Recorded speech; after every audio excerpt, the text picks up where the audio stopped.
nous allons vous présenter un exposé sur la vie au château de Versailles au temps de Louis XIV. Le château de Versailles fut la résidence des rois de France Louis XIV, Louis XV et Louis XVI. Résidence royale, ce monument compte parmi les plus remarquables de France et du monde, tant par sa beauté que par les événements dont il fut le théâtre. Le roi et la cour y résident de façon permanente du 6 mai 1682 au 6 octobre 1789, à l'exception des quelques années de la Régence. Il est situé au sud-ouest de Paris, dans la ville de Versailles en France.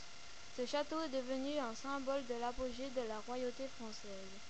La grandeur des lieux se voulait à l'image de celle des rois successifs. La journée du roi est toujours bien réglée et répartie entre ses affaires, ses devoirs et ses plaisirs. 8 heures, le petit lever. Pour réveiller le roi, le premier valet, qui a passé la nuit au pied du lit du roi, s'approche du lit et murmure « Sire, voilà l'heure ». Une fois réveillé, le roi accueille à son chevet au minimum 22 personnes. Ses familiers, des membres de la famille royale, des princes du sang, le premier médecin, le premier chirurgien, le premier valet de chambre, puis les officiers, les ministres et quelques grands seigneurs. Accompagné par cette véritable assemblée, le roi suit l'office d'un aumônier depuis son lit pendant environ un quart d'heure. Il enfile ensuite une perruque et sort de son lit en chemise avant de passer une robe de chambre. Son barbier peut alors le peigner et le raser. Puis, le roi se lève et fait une toilette très rapide. Il se lave les mains, la bouche et le visage. Enfin, il se rend dans une autre de ses chambres pour accueillir les grands seigneurs venus le voir à son lever. Le lever du roi est un véritable événement à la cour. Pouvoir y assister est un grand honneur. 8h30, le grand lever. Le médecin, le chirurgien ordinaire, l'intendant et le contrôleur de l'argenterie, le grand maître de la garde-robe, les gentilshommes titulaires de brevets d'affaires entrent à leur tour. Devant eux, le roi est coiffé. Puis il se lève de son fauteuil, et on l'aide à ajuster son haut de chausse. Le grand maître de la garde-robe ceint l'épée au roi et lui passe le reste des vêtements, la veste, le juste-corps et la cravate. Enfin, les gens de qualité peuvent entrer. Il y a désormais au moins 50 personnes dans la pièce. 9h, le déjeuner. Le roi prend son petit déjeuner. 2 tasses de tisane et de bouillon. Après avoir prié et changé de perruque, il peut passer dans le cabinet du conseil. 9h30, la réunion dans le cabinet du conseil. Le roi rendez-vous avec les ministres dans le cabinet du conseil où les ordres seront donnés dans la journée. Pour la journée. 10h, la messe. Le roi se recueille. Autour de la messe, il lit personnellement les placés. Ce sont des requêtes écrites que tout le monde peut formuler. 11h, le retour du conseil. Les sujets traités varient selon les jours de la semaine. 13h, le dîner. Le roi dîne au petit couvert avec la reine. 14h, la sortie du roi.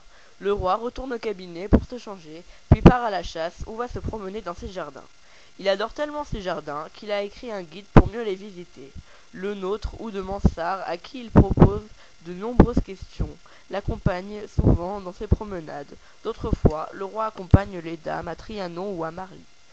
Il ne chasse plus à cheval depuis qu'il s'est cassé le bras en 1684, mais conduit habilement une voiture découverte. 17h, le recueillement. À son retour, il se change et va se recueillir dans la chapelle. 19h, la détente. Le roi participe aux réjouissances qui ont lieu dans le grand appartement. Les appartements, on y joue aux cartes, au billard, on y danse également. 22h, le souper. Le roi soupe avec les membres de la famille royale. 23h, le coucher. Le roi se couche. Un grand cérémonial accompagne ce moment de la soirée. Par exemple, l'heureux bénéficiaire qui a l'honneur de tenir le bougeoir du roi change chaque soir. Les fêtes au château de Versailles. Ces fêtes étaient un moyen de proposer des divertissements plus extravagants encore que ne l'était déjà la vie quotidienne des courtisans. Comme ces derniers s'abonnaient régulièrement à la promenade, à la conversation, aux jeux, à la musique et au théâtre, ces activités ont composé tout naturellement les fêtes de Versailles.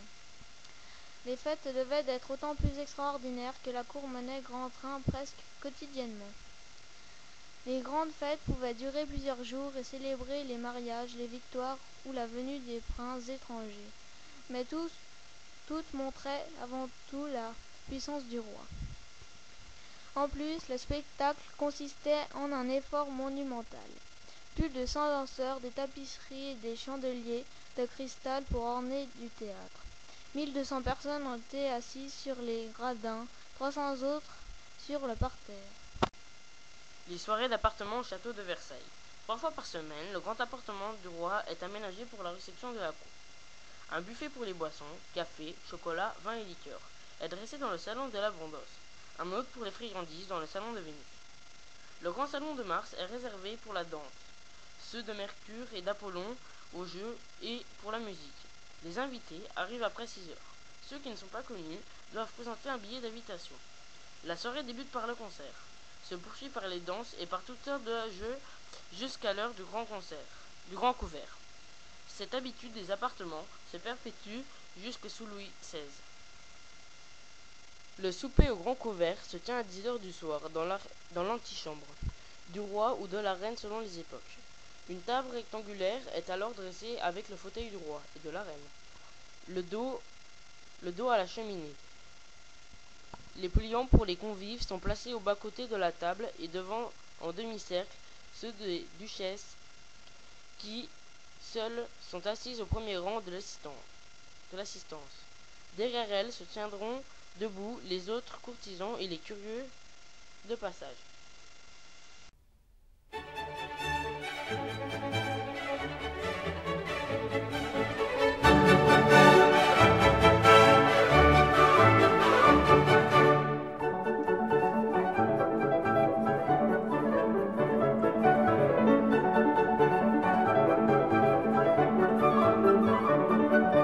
Cet exposé a été présenté par Elliot, Pierre et Marc.